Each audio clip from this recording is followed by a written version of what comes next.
मत मानो, मेरी बात को फॉलो करो तो मंजिल मिलेगी। मेरे को मानने से मंजिल नहीं मिलेगी, मेरी बात को मानने से ही दूरी तय होगी।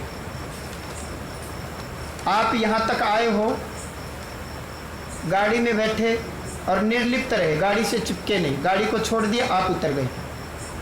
इसी प्रकार से संसार में हमें बहुत सी जगह निर्लिप्त होना पड़ेगा। ये घर भी छोड़ना पड़ेगा, ये आत्मा, ये शरीर भी छोड़ेगी। निर्लिप्त रह करके हमें आगे बढ़ना होगा। मैंने वीडियो डाली भी थी, पता नहीं छोटी करके डाली थी, हमने बताया भी था सर्वप्रथम गणेश पूजा क्यों। मैं श्री राम जी को मानता हूँ, मैं श्री कृष्ण जी को मानता हूँ, तो मैं सबसे पहले गणेश जी की पूजा क्यों करूँ। मेरी तो श्रद्धा नहीं है, मेरे तो इष्ट देव श्री राम जी हैं, श्री कृष्ण जी हैं, तो मैं गणेश जी की पूजा क्यों करूँ। ऊपर से हाथी का सिर भी, बताओ ऐसे कोई देवी देवता होते हैं क्या। देवताओं के तो अति सुंदर काया बताई गई है। ऊपर से और बोल दिया कि गणेश जी शिव जी और मां पार्वती की संतान। ऊपर से कह दिया मुनि अनुशासन गणपति ही पूजे हु शंभु भवानी, कौ सुनी संशय करे जनी, सुर अनादि जिये जानी। बालकांड में विवाह प्रकरण में 2 आता है। नारद मुनि ने कहा हे माँ जगदम्बा, हे परमपिता परमात्मा, हे भगवान शिव, अब आप आगे आइए और गणेश जी की पूजा कीजिए। उसके पश्चात ही विवाह मंडप में बैठिए। अगल बगल वालों ने जब ये बात सुनी, कौ सुनी संशय करी, जब लोगों ने सुना तो वो संशय करने लगे, अचंभे में पड़ गए कि कोई माता पिता अपनी संतान की पूजा कैसे कर सकता है। गणेश जी तो इनकी संतान है, ये अपने ही पुत्र की पूजा कैसे करेंगे। और इनका तो अभी विवाह भी नहीं हुआ है, विवाह होगा तब तो पुत्र पैदा होगा ना। तो फिर तुलसीदास जी कहते हैं को सुनी संशय करी जनी, सुर अनादि जिये जानी। देवताओं को अनादि जानो, गणेश जी तो अनादि, आदि गणेश, आदि विष्णु, आदि जगदम्बा। आदि जहां शब्द आ गया का मतलब पदवी है, सीट है, चेयर है, महंत पदवी है। महंत जी महाराज की जय, मेरी जय नहीं है, महंत पदवी की जय। आज मैं हूं, कल कोई और था, परसों कोई और होगा। यहाँ व्यक्ति नहीं, यहाँ सीट की वैल्यू है, सीट, चेयर। जज कुर्सी का नाम है, मुख्यमंत्री कुर्सी का नाम है, प्रधानमंत्री कुर्सी का नाम है, प्रधान या सरपंच कुर्सी का नाम है, एमएलए कुर्सी का नाम है, व्यक्ति नहीं। सीट वही बनी रहेगी, व्यक्ति आएंगे और चले जाएंगे। अब इतने बड़े गणेश जी, इतना तो बड़ा सिर लगा दिया हाथी का, इतना बड़ा पेट दिखा दिया लंबोदर, और फिर बता दिया बोला चूहे पर बैठे हैं लोग। ये कोई हजम होने वाली बात है। कहाँ चूहिया छोटी सी बिल में घुस जाए। और पहले तो बता दिया वक्रतुंड और महाकाय, सूर्य कोटि समप्रभ, जिसकी टेढ़ी सूंड, और महाकाय जिसकी काया बहुत विशाल, और लंबोदर जिसका बहुत बड़ा उदर। और फिर बैठाया किस पर, चूहे पर। बताओ भाई, ये कोई चूहिया बिल में घुस जाए। बताओ भाई, गणेश जी को महाकाय बता करके चूहे पर बिठा दिया। 10 इंद्री, अब मैं बोल रहा हूं, आप सुन रहे हो, ये इंद्रियों का विषय है। 5 कर्म इंद्री, 5 ज्ञान इंद्री, हाथ पैर वाणी, और 2 नीचे के द्वार, चाहे नर हो या नारी, गुदा और उपस्थ। कर्म इंद्री, इन्हीं से कर्म करते हो, चिंतन कर लेना। हाथ पैर और वाणी, गुदा उपस्थ, ये 5 कर्म इंद्री। कोई भी कर्म करोगे तो इन्हीं से कर्म होगा। 5 ज्ञान इंद्री, आंख, नाक, कान, जिह्वा और त्वचा। आंख का काम केवल देखना। अब आंख का काम केवल देखना है, देख करके मन के पास फोटो भेज रही है, रंग रूप इत्यादि। कान का काम केवल सुनना है, श्रवण, शब्द इत्यादि। माइक थोड़े बोल रहा है, मैं बोल रहा हूँ। माइक थोड़े बोल रहा है, बोल तो मैं रहा हूँ, मैं अब चुप हूँ, बुलवाओ इसे। मैंने बोला है, इसने तो मेरी बात को फैला दिया। तो कान का काम केवल सुनना, शब्द इत्यादि, शब्द इत्यादि सुन करके मन तक पहुंचाएगा, शब्द इत्यादि। जिह्वा का काम केवल स्वाद बताना, खट्टा मीठा कड़वा इत्यादि। त्वचा का काम केवल ठंडा और गर्म, स्पर्श। दूध ठंडा है कि गर्म छू करके बताओगे, टच करके बताओगे, उंगली से या हाथ से, स्पर्श इत्यादि। देखी हुई वस्तु, सुना हुआ शब्द, खाया हुआ लिया गया जिह्वा के द्वारा स्वाद और स्पर्श किया गया एहसास सुखदायक है कि दुखदायक, ये मन का विषय है। मैंने जो बात बोली यदि वो आपके मन के अनुकूल है तो अच्छी लगेगी, मन के प्रतिकूल है तो बुरी लगेगी। ना जी गुरु जी ने तो बड़े नकली हैं, ढोंगी हैं, क्योंकि बात आपके अनुकूल नहीं है। कान ने तो सुन करके मन को बता दिया। यानी कि मन भोग भोगने के लिए इंद्रियों का सहारा लेता है। यदि मन को रसगुल्ला खाना है तो मन जिह्वा को बोलेगा तुरंत कर दे कार्य। जीभ कहेगी कि जी रसगुल्ला तो बहुत दूर है, तो मन कहेगा अभी कमांड देता हूँ पैर को, चलो भाई पैर खड़े हो और दूरी तय कर रसगुल्ला खाना। पैर कहेंगे कि जी थक जाऊंगा, ठीक नहीं, अभी ले गाड़ी, तुरंत ले, अभी मिलाया फोन, तुरंत फोन घुमा दिया। भोग भोगना है मन ने और मन लेता है सहारा। तो मन नाना प्रकार के भोग भोगने के लिए इंद्रियों का सहारा लेता। इंद्रियां 10, 10 इंद्रियों के 10 मंत्री हैं, मैनेजर हैं, नियामक हैं। इनको गण भी कहा गया है। आंख का अपना देवता है, अपना मैनेजर है, अपना मंत्री है। कान का अपना मंत्री है, आंख का अपना मंत्री, जिह्वा का अपना मंत्री। इनको गण कहते हैं। और गणों के भी जो ईश हैं, उनके भी ऊपर जो हेड हैं, मैनेजर हैं, वो गणेश हैं। कोई भी कर्म करोगे आप अपने इष्ट देवता, मैं हनुमान जी की पूजा भी तो हाथ पैर से ही करूंगा, मन बुद्धि से ही करूंगा। जितनी बुद्धि, जितना जैसा मेरा मन है उसी से तो पूजा करूंगा। तो कोई भी कर्म संसार में करते हैं इंद्री से ही होगा। और इंद्रियों के और मन बुद्धि के नियामक जो मैनेजर हैं, अधिष्ठाता है, जो देव है, वो कौन है? गणेश। इसलिए कोई भी कर्म करोगे इंद्रियों से करोगे तो किया गया कर्म का फल शुभ मिले, लाभ मिले, रिद्धि और सिद्धि की प्राप्ति हो। इसीलिए सर्वप्रथम गणेश जी की पूजा करनी चाहिए। आप मंदिर में आए, मिलना मुझसे था, मैं नहीं मिला तो आपने किसको पकड़ा? महेश जी को। गुरु जी कब आएंगे? गुरु जी कब आएंगे? मिलना गुरु जी से, पर बीच में महेश जी हैं। अब मान के चलो किसी इंस्टीट्यूशन में हेड में जाते हो, ऑर्गेनाइजेशन में जाते हो, द्वार एक ही है, तो द्वार पर जब तक द्वार नहीं खोलेगा, गेट कीपर गेट नहीं खोलेगा, अंदर कहां से जाओगे आप? इसलिए जो भी हम कर्म करते हैं उसका परिणाम शुभ आए, लाभ मिले, रिद्धि और सिद्धि की प्राप्ति हो, तो सर्वप्रथम हमें इंद्रियों, मन और बुद्धि के स्वामी गणेश जी को ध्यान करके हमें आशीर्वाद लेना चाहिए। इसलिए कथा के माध्यम से, ताकि अनपढ़ से अनपढ़ व्यक्ति भी समझ जाए, तो कथा कह दी हमने, क्योंकि तत्व ज्ञान कम बुद्धि वाले, अल्प बुद्धि वाले व्यक्ति को समझ में नहीं आएगा। इसलिए हमने कह दिया कि गणेश जी के 2 बेटे हैं, एक का नाम शुभ और दूसरे का नाम लाभ। इसलिए घर के बाहर हम जो सातिया बनाते हैं ना, सतिया, एक तरफ शुभ लिख देते हैं, एक तरफ लाभ लिख देते हैं।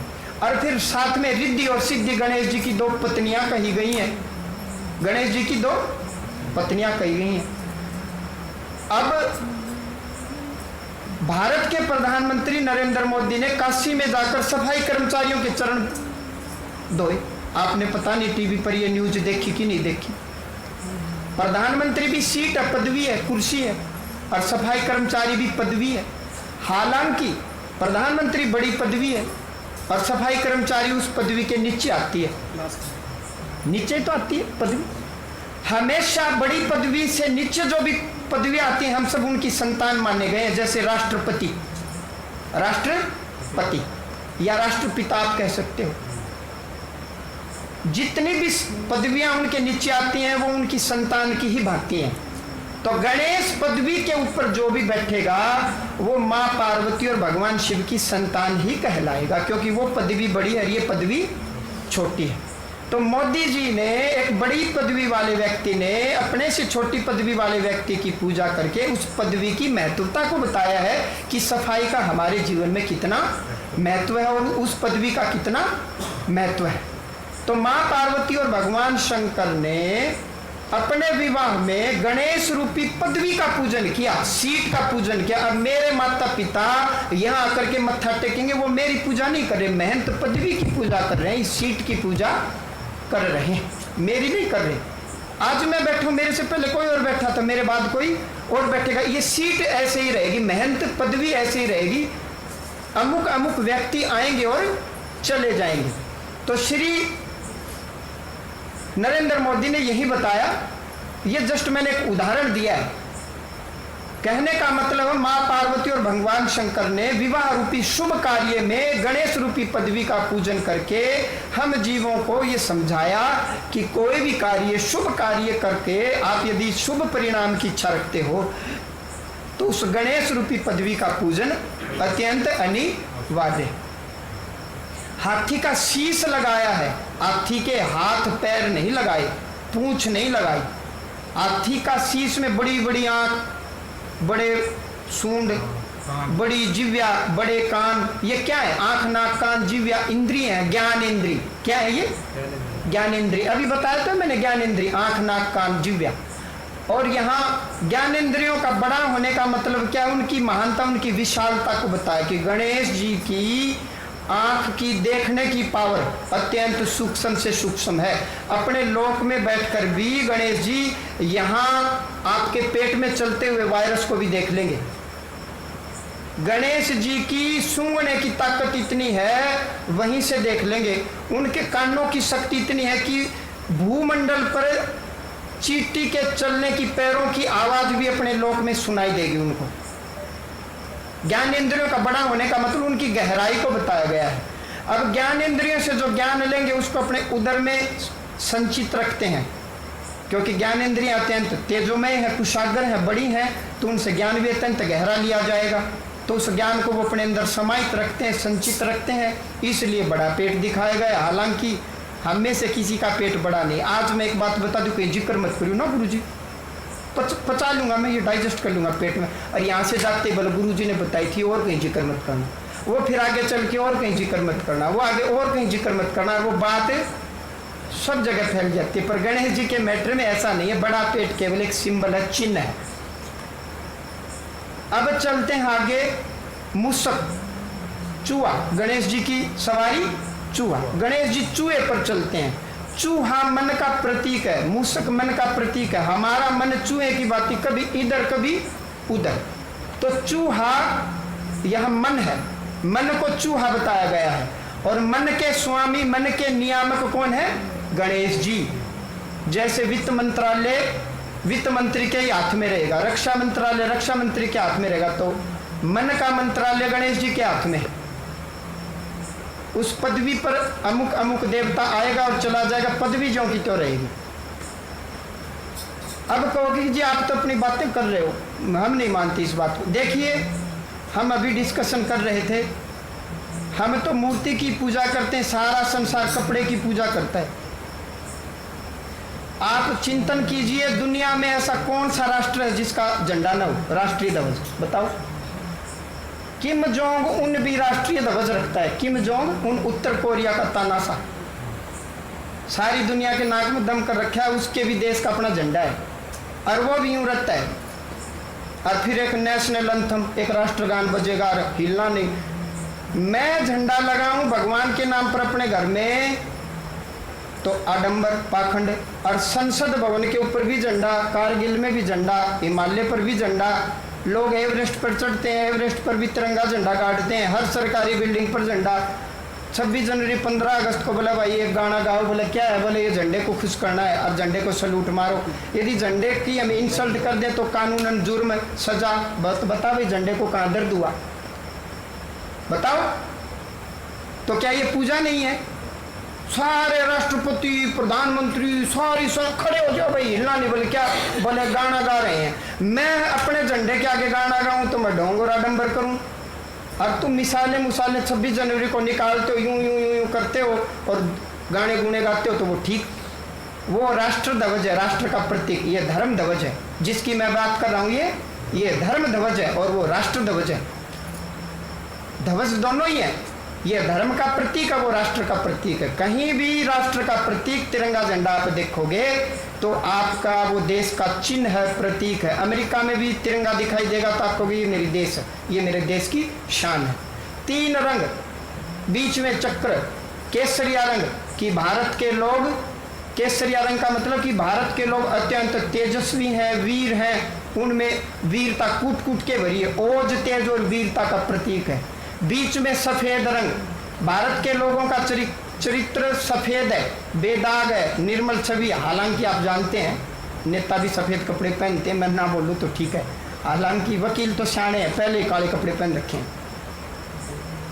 भारत के लोग बेदाग छवि के हैं, शुद्ध छवि के हैं, सफेद हैं, बिल्कुल निर्मल हैं, शुद्ध हैं, शांति प्रिय हैं।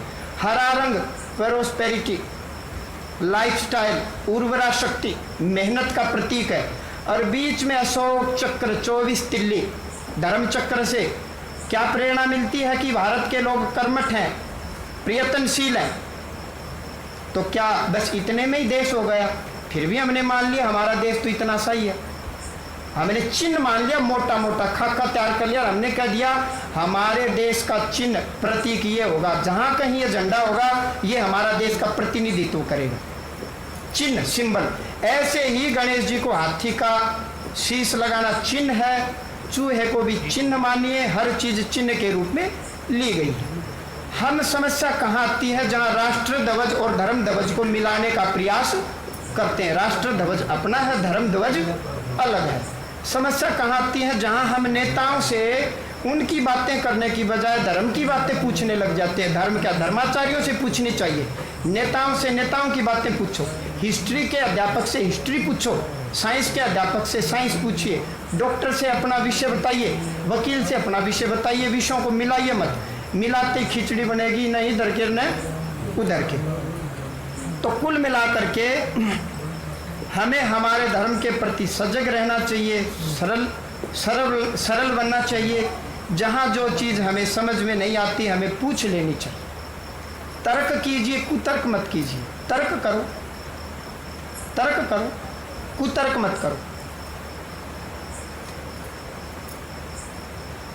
एक दो चार और भी संस्थान है। देखिए, मैं एक चीज़ और भी कहूँगा, जितने भी महापुरुष हुए हैं, जितने भी संत हुए, हमारे लिए सभी रेस्पेक्टेड हैं, पूजनीय, चाहे रैदास जी हों, चाहे सूरदास जी हों, चाहे कबीरदास जी हों, चाहे महर्षि वाल्मीकि हों, चाहे तुलसीदास जी हों, चाहे मीराबाई हो, और भी अनेकों अनेकों नामी अनामी जितने संत महात्मा हैं और जितने फ्रीडम फाइटर हैं, स्वतंत्रता सेनानी हैं या समाज सेवी हैं, नामी अनामी, जिनका नाम मैंने लिया, वीर भगत सिंह, चंद्रशेखर आज़ाद, महारानी लक्ष्मीबाई, महाराणा प्रताप, जितने भी हैं ये फ्रीडम फाइटर हैं। इन्होंने हमारे लिए बहुत कुछ किया। अपने समय में ये खूब चौके छक्के अट्ठे मार गए। अब आज इस देश को हम संभालें।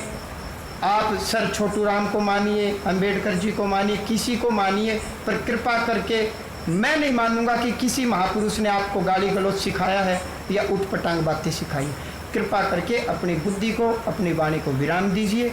आप नमो बुद्धाय कीजिए, जय भीम, जय अर्जुन, जय नकुल सहदेव, जो आपने करना वो कीजिए, पर कृपा करके आप एक दूसरे को नीचा मत दिखाइए। महारानी लक्ष्मीबाई पर, वीर भगत सिंह पर या गोविंद सिंह जी पर या किसी अन्य संत महात्मा पर, महापुरुष पर कृपा करके प्रश्न चिन्ह मत उठाइए। यदि आप मुझको मानते हैं तो कम से कम आज ये ज्ञान आप यहाँ से लेकर के जाइए। आप मत भगत सिंह जी को मानिए, पर कृपा करके गाली मत दीजिए। आपने महारानी लक्ष्मीबाई की इज्जत नहीं करनी, मत कीजिए। आपका ज्ञान, आपकी बुद्धि, आपका विवेक, पर कम से कम गालियाँ तो मत दो। उन्होंने केवल आज़ादी की लड़ाई लड़ी। उनकी नज़र में कोई जात पात नहीं थी, कोई ऊंच नीच नहीं था, कोई गरीब अमीर नहीं था। वहाँ सिर्फ मुद्दा था कि देश को आज़ाद कैसे किया जाए। अब ये कह देना कि हम दलित थे, हमारे लिए उन्होंने क्या किया, तो इसका मतलब आप उनकी मनसा समझ नहीं पा रहे। वो फ्रीडम फाइटर फांसी के फंदे पर झूल गए। क्या वो स्वर्णों के लिए झूले थे? क्या वो किसी जाति विशेष के लिए झूले? नहीं, वो देश की आन बान और शान के ऊपर न्यौछावर हुए थे। आज माँ भारती के लाल जो सेना में जो जवान खड़े हैं, उनके लिए हम सब बराबर हैं। वो नहीं देखते कि कौन ब्राह्मण, कौन शूद्र, कौन क्षत्रिय, कौन वैश्य। वो किसी जाति विशेष के लिए नहीं है, वो देश के लिए खड़े हैं। अब मैं ये कह दूं, उन फौजियों ने मुझे क्या दिया, आर्मी ने मुझे क्या दिया, ये गलत शिक्षा है, ये चीज़ गलत है। और अगली वीडियो हम बहुत जल्दी बनाएंगे, उसमें मैं बताऊंगा ररंकार, निरंकार, ज्योत निरंजन, ये सब विशेषताएं हैं, नाम नहीं है, ये नामी की विशेषताएं हैं। ओम तत्सत, ओम ब्रह्म तत् पारब्रह्म और सत परम ब्रह्म। गीता जी में भी श्री हरि ने यही कहा है और गुरु वशिष्ठ ने दशरथ की सभा में श्री राम को भी यही कहा है। अत्यंत मीठा, अत्यंत सफ़ेद, अत्यंत गोल गोल, नाम तो मैंने बताया ही नहीं क्या है। ये तो कुछ भी हो सकता है, रसगुल्ला भी हो सकता है, रसोगुल्लो भी, और कुछ भी। अत्यंत मीठा, अत्यंत गोल गोल, अत्यंत स्वादिष्ट, मिठाई की दुकान, शीशे के अंदर, रस के अंदर, चाशनी के अंदर। बताओ, ये तो विशेषताएं हैं। चीनी से भी मीठा, एक आया बोला गुड़ से भी मीठा। खूब तालियां बजाए, गुरु जी ने तो नया नाम दिया, इसी नाम को जपो, गुड़ से मीठा, गुड़ से मीठा। ये तो फिर सारे नाम भगवान के हैं। पेड़ पौधा, बकरी, ऊँट, ऊँट ऊँट ऊँट करते रहो, ये भी परमात्मा ही का नाम है ना। अब मैं कहूँ विजय, तो विजय ही आएगा ना। जितने विजय बैठे वही तो आएंगे ना। मैं जो नाम पुकारूंगा वही तो आएगा, तो जिसको पुकारोगे वही आएगा। अब कुत्ते का नाम रख देते और नाम से टाइगर पूछ लाता हुआ आएगा।